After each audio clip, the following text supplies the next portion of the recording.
السلام علیکم ورحمۃ اللہ وبرکاتہ۔ الحمدللہ والصلاة والسلام علی رسول اللہ، اما بعد۔ خواتین کے مسائل، دوسرا سبق، پردہ۔ اسلام نے خواتین کو پردے کا جو حکم دیا، اس کے بارے میں آج کے درس میں ہم جانیں گے۔ پوری توجہ سے سنیے گا اور اللہ کے ارشادات اور اس کے فرامین پر عمل کرنے کا مکمل جذبہ اپنے اندر پیدا کیجیے گا۔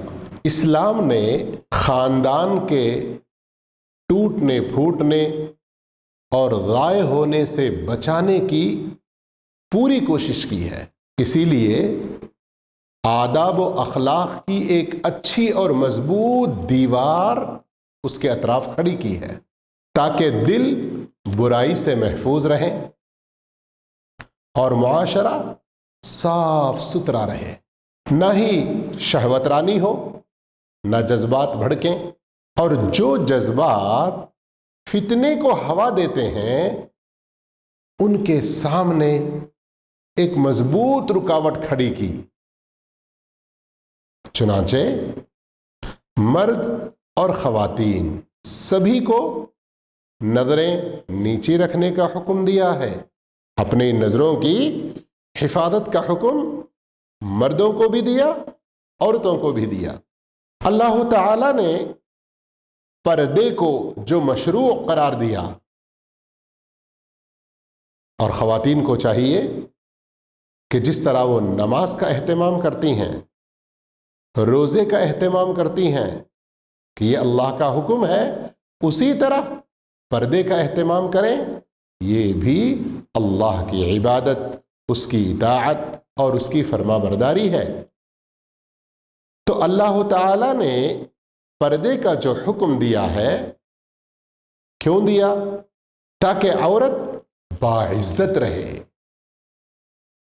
اس کی عصمت تار تار ہونے سے محفوظ رہے، بیمار دل اور فسادی لوگوں سے اسے بچایا جا سکے۔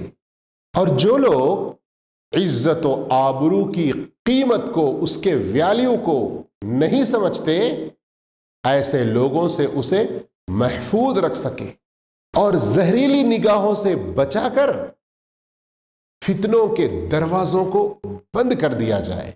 تمام علماء اسلام کا اس بات پر اتفاق ہے کہ عورت کا پردہ کرنا واجب ہے، اور اس بات پر بھی اتفاق ہے کہ عورت پر واجب ہے کہ وہ اپنے غیر محرم رشتہ دار اور اجنبی لوگوں کے سامنے اپنی زینت کو ظاہر نہ کرے، اپنے جسم کے فتنے والی جگہوں کو کھلا نہ چھوڑے۔ البتہ چہرے اور ہتھیلیوں کے بارے میں اختلاف ہے، اور اس اختلاف میں دو رائے قائم ہوئے ہیں، جبکہ پردے کے وجوب پر اور اس کی تحدید کرتے ہوئے بہت سے دلائل ہیں۔ انہی دلائل میں سے ہر دو فریق استدلال کرتے ہیں اور اپنے مخالف کی رائے میں جو دلائل ہیں ان کی کچھ توجیحات اور تعویلیں پیش کرتے ہیں، جن دلائل سے پردہ کرنا واجب معلوم ہوتا ہے۔ اللہ کے کلام پاک سے یہ چند آیتیں ذرا توجہ کے ساتھ سنیے۔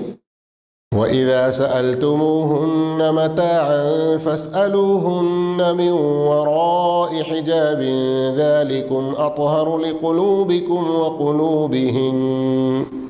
اور جب تم نبی کی بیویوں سے کوئی چیز طلب کرو تو پردے کے آڑ سے طلب کیا کرو، اس میں خود تمہارے اپنے دلوں کی اور ان کے دلوں کی پاکیزگی ہے۔ سورۃ الاحزاب آیت نمبر 53۔ ایک اور جگہ اللہ رب العالمین نے یہ ارشاد فرمایا، یا ایہا النبی قل لأزواجک وبناتک ونساء المؤمنین یدنین علیہن من جلابیبہن۔ ذلك أدنى أن يعرفن فلا يؤذين وكان الله غفورا رحيما۔ اے نبی، آپ اپنی بیویوں سے، اپنی بیٹیوں سے اور مومن عورتوں سے یہ کہہ دو کہ وہ اپنے چادر اپنے اوپر لٹکا لیا کریں۔ یہ بہت زیادہ مناسب ہے کہ وہ پہچانی جائیں اور انہیں کوئی اذیت نہ پہنچے، اور اللہ تعالی بڑا بخشنے والا اور بڑا رحم کرنے والا ہے۔ سورۃ الاحزاب آیت نمبر 59۔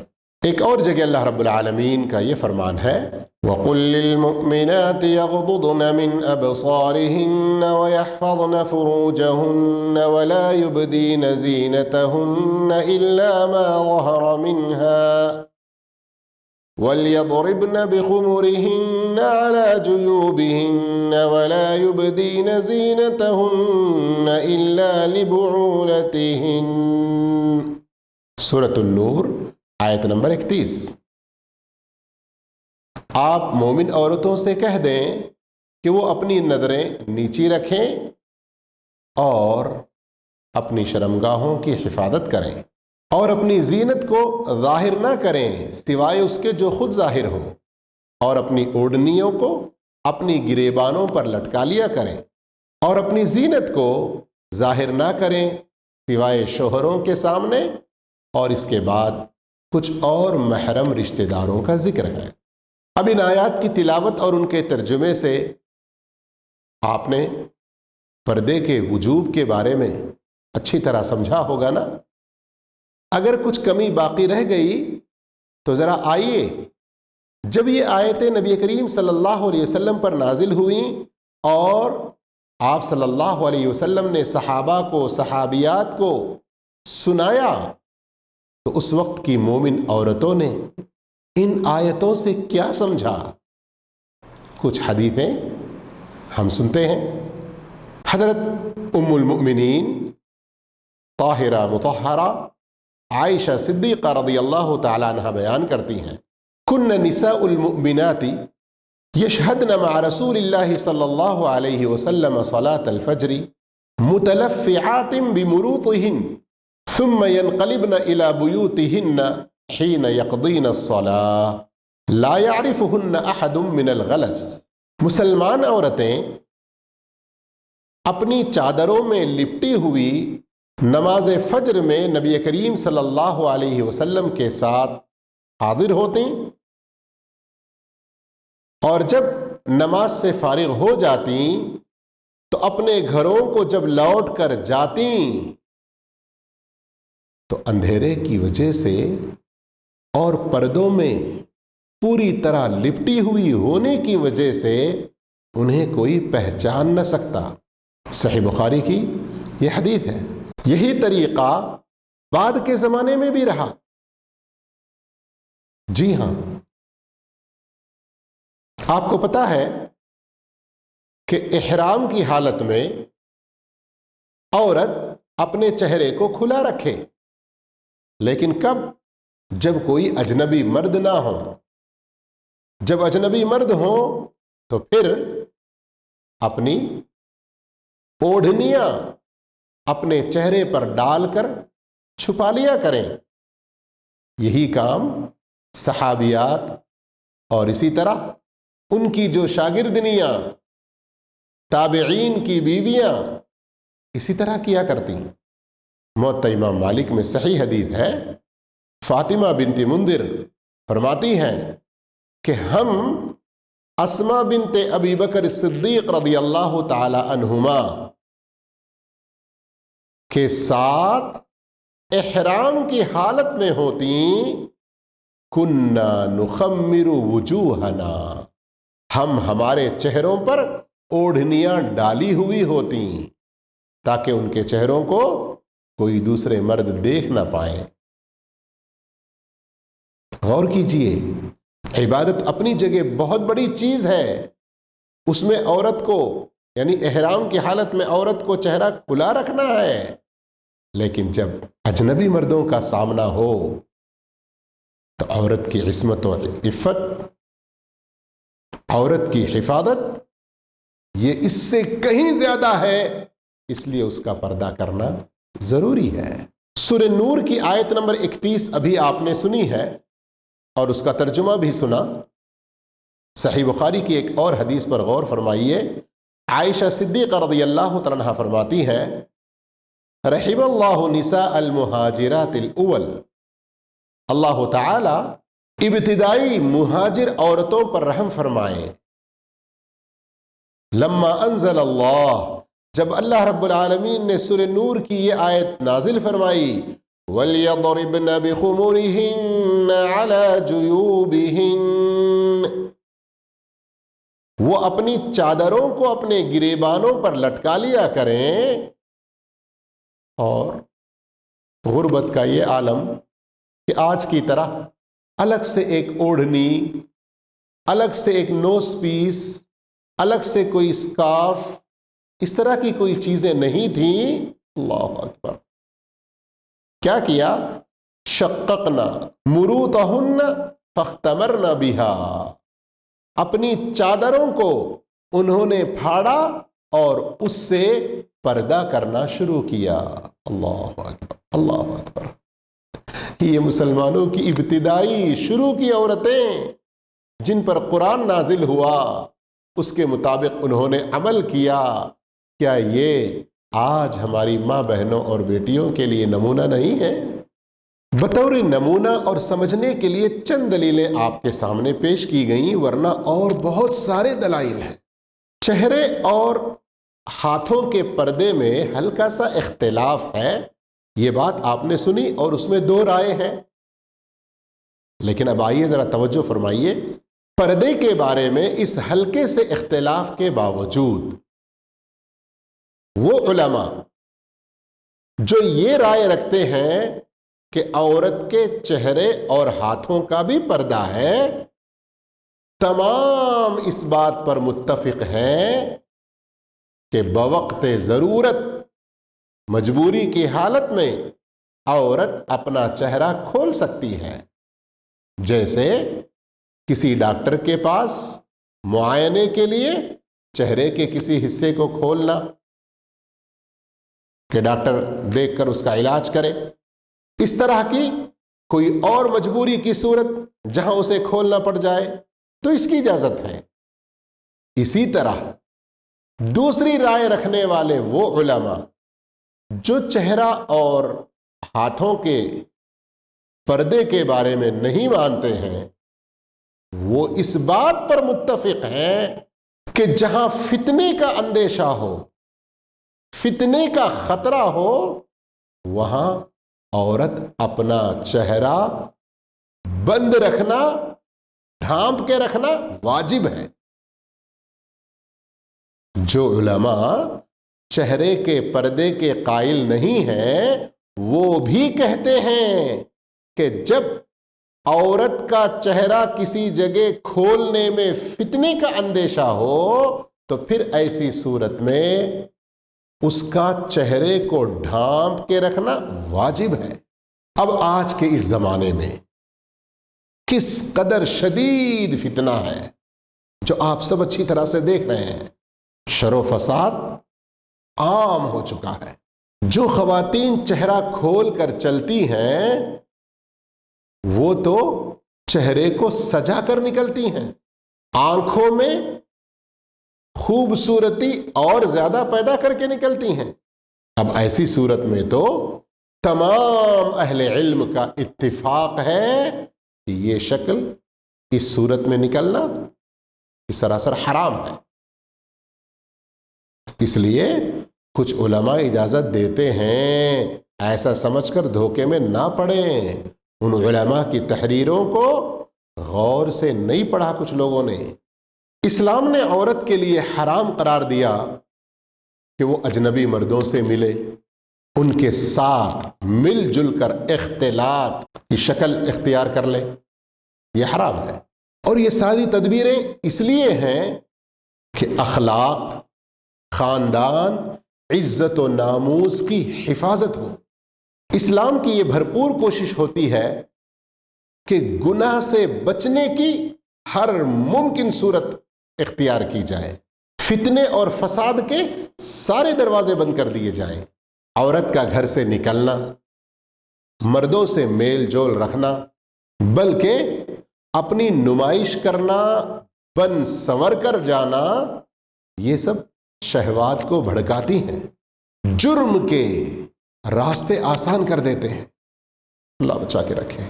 آج ہم دیکھ رہے ہیں نا ہمارے ملکوں میں جو کرائمز، جرائم پیش آ رہے ہیں، اس میں عورتوں کا اس طرح بن سنور کر نکلنا مردوں کے ساتھ اختلاط کا ایک بہت بڑا بنیادی سبب ہے۔ اس طرح نکلنے کی وجہ سے لوگوں کے گناہ کے کام میں پڑنا بڑا آسان ہو جاتا ہے، جبکہ بالخصوص عورتوں کے لیے اللہ کا فرمان کیا ہے؟ سورۃ الاحزاب آیت 33 میں غور کیجئے، وَقَرْنَ فِي بُيُوتِكُنَّ وَلَا تَبَرَّجْنَ تَبَرُّجَ الْجَاهِلِيَّةِ الْأُولَى، اپنے گھروں میں قرار سے رہو اور قدیم جاہلیت کی طرح اپنے بناؤ سنگھار کا اظہار نہ کرو۔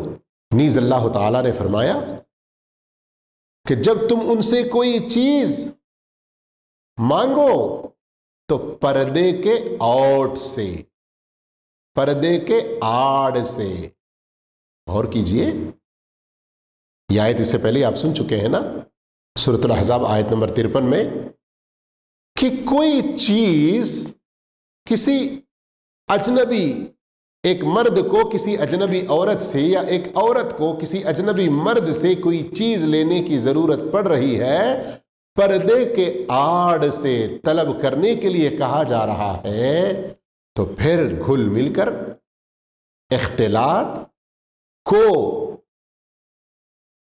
جاب کو، ایجوکیشن کو، اور دوسری اس طرح کی مل جل کر ایک ساتھ میں رہ کر، اس سے کتنے سارے فتنے کھڑے ہو رہے ہیں، غور کیجئے۔ اور اللہ کے ان احکامات کی ہماری بہنیں، ہماری مائیں مخالفت کر رہی ہیں۔ آپ نے دیکھا نبی کریم صلی اللہ علیہ وسلم نے عورت اور مرد کے اختلاط کے ہر راستے کو بند کر دیا، حتیٰ کہ عبادت گاہوں میں۔ صحیح حدیثوں سے عورت کا مسجد میں جا کر نماز پڑھنا ثابت ہے، لیکن وہاں غور کیجئے، نماز کتنی بڑی اللہ کی پیاری عبادت، مسجد اللہ کو کتنی پیاری جگہ، لیکن وہاں بھی کیا فرمایا آپ صلی اللہ علیہ وسلم نے؟ مردوں کی سب سے بہتر صف آگے والی، عورتوں کے لیے سب سے بہتر صف بالکل پیچھے والی۔ حتیٰ کہ اگر امام سے نماز میں کچھ بھول ہو جائے، وہاں مرد تو آواز میں لقمہ دے سکتا ہے، سبحان اللہ کہہ سکتا ہے، لیکن عورت لقمہ نہیں دے سکتی، اس طرح سے مارے گی۔ یہ سب جو تعلیمات ہیں ان پر غور کیجئے، لیکن اسلام دین فطرت ہے، اس لیے غور کیجئے آگے کے جملوں پر، آگے میں جو کہنے جا رہا ہوں اس پر غور کیجئے۔ بسا اوقات کسی عورت کو اپنے گھر سے باہر ایسی جگہ جانا ہی پڑتا ہے جہاں کچھ مرد حضرات ہوتے ہیں، مثلا گھر میں کوئی مرد نہیں ہے جو ان کی ضرورت کی کچھ چیزیں باہر سے لا کر دیں، تب عورت خریداری کے لیے باہر نکلتی ہے، یا اپنی اور اپنے زیر کفالت بچوں وغیرہ کی روزگار اور ان کی معیشت کی پوری ذمہ داری خاتون پر ہے، کسی مرد کا سہارا نہیں ہے، تو ہو سکتا وہ کوئی نوکری، کوئی مزدوری، کسی طرح کے کام، جائز کام کے ذریعے اپنی کمائی کے لیے باہر نکلنے کی ضرورت پڑے، تو ایسی صورت میں گھر سے نکلنے میں کوئی حرج نہیں ہے، لیکن شرط یہ ہے کہ شریعت نے اسے جس پردے کی تعلیم دی ہے وہ اس کا پورا پورا خیال رکھے، بناؤ سنگھار کی نمائش نہ کریں، خوشبو لگا کر نہ جائے، مردوں سے بالکل علیحدہ رہ کر کام کرے، اختلاط نہ رکھے۔ جہاں ایسی کوئی مجبوریاں ہوتی ہوں تو پھر اس سے بہتر کوئی اور نوکری تلاش کرے، اور کام جس میں اسے اپنی عزت و ناموس کی حفاظت، عصمت و عفت کی پوری طرح سے رکشا اور اس کی حفاظت ہو سکے۔ خاندان کی حفاظت، اچھے اخلاق کی حفاظت کے لیے اسلام نے یہ ایک قانون بنا دیا ہے کہ کوئی عورت کسی مرد کے ساتھ تنہائی میں نہ رہے۔ جو مرد اس کا اپنا محرم رشتہ دار نہ ہو یا اس کا شوہر نہ ہو، اگر کبھی ایسی کوئی ضرورت پڑ گئی کسی اجنبی مرد سے تنہائی میں ملنے کی، تو اس موقع پر اس کے ساتھ اس کا شوہر یا اس کا باپ اور کوئی محرم رشتہ دار کا ہونا انتہائی ضروری ہے۔ کیوں؟ شیطان کی یہ پوری کوشش ہوتی ہے کہ لوگوں کے دلوں میں وسوسے ڈال کر انہیں خراب کرے اور ان کے اخلاق کو تباہ و برباد کرے۔ کوئی خاتون ہماری آج کی ان نصیحتوں کو سن کر یہ نہ سمجھے کہ یہ ساری پردے کی تعلیمات عورتوں ہی کے لیے ہے۔ نہ، مردوں کو سب سے پہلے حکم دیا گیا کہ اس طرح مجبوری سے اگر کوئی خاتون با پردہ ہو کر نکلے، کہیں کسی چوک اور غلطی سے خاتون کا کوئی پردہ ہٹ بھی جائے، تو کوئی مرد اپنی نظریں اٹھا کر نہ دیکھے بلکہ نیچے رکھے، اپنے شرمگاہوں کی حفاظت کا پورا خیال رکھے اور ان سارے اسباب سے دور رہے جن کی وجہ سے نظریں اٹھنے، غیر محرم پر پڑنے، شرمگاہوں کی حفاظت میں کوئی کمی اور رکاوٹ بن سکتی ہے، ان سب سے دور رہے۔ بلکہ عورت، کوئی پرائی عورت، اس پر اگر کسی مرد کی نظر پڑ گئی تو کیا کہا؟ اچانک جو نظر پڑ گئی، اللہ اس پر گرفت نہیں کرے گا، اس کو معاف کرے گا، لیکن جان بوجھ کر جو دوسری نظر اٹھاتے ہو، یہ تمہارے لیے سراسر گناہ ہے۔ اللہ رب العالمین ہم تمام کو اللہ کے احکامات پر عمل کرنے کی توفیق عطا فرمائے، آمین۔ وآخر دعوانا الحمد للہ رب العالمین، والسلام علیکم ورحمۃ اللہ وبرکاتہ۔